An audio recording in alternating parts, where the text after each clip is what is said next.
Good morning बच्चों। आज हम पढ़ेंगे आत्मरत विकृति ओटिज़म। ओटिज़म के नैदानिक परिभाषा को एएसडी ओटिज़म स्पेक्ट्रम डिसऑर्डर के नाम से पहचाना जाता है।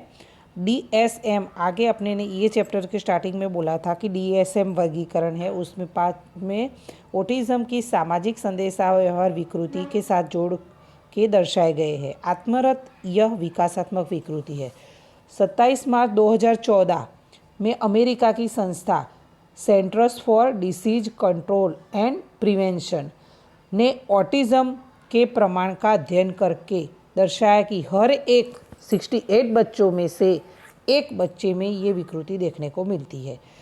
42 लड़कों में से एक लड़के में और 189 लड़कियों में से एक लड़की में ये विकृति देखने को मिलती है, जो दिखता है कि इस विकृति का प्रमाण लड़कों में ज़्यादा है। 2013 में होने वाले सर्वेक्षण के आंकड़े दर्शाते हैं कि भारत में ऑटिज़म का प्रमाण 1.1 से लेकर 1.5% जितना है।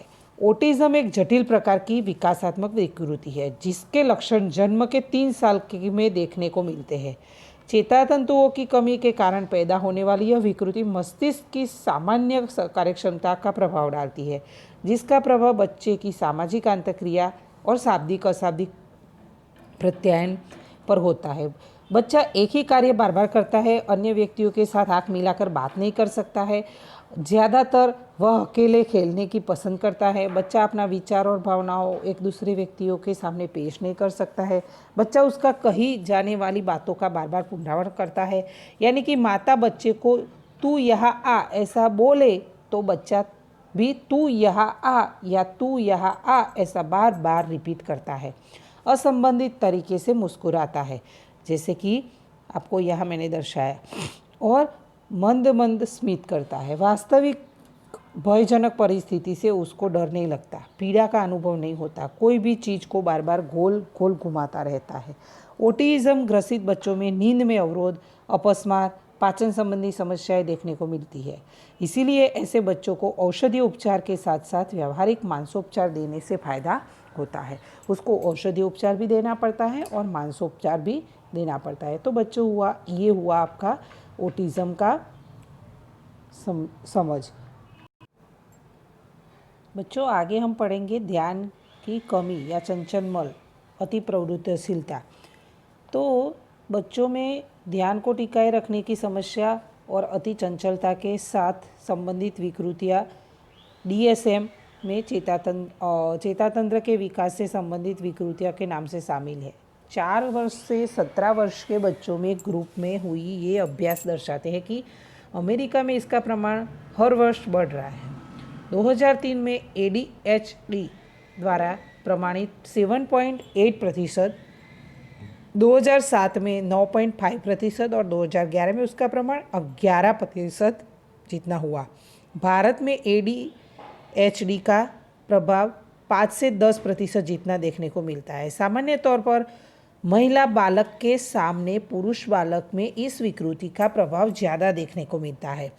एडीएचडी विकृति ग्रसित यानी कि ध्यान न्यूनता और अति प्रवृत्तिशीलता, ये बच्चों में मुख्य रूप से 3 लक्षण होते हैं: ध्यान न्यूनता, संवेदनशीलता और अति क्रियाशीलता।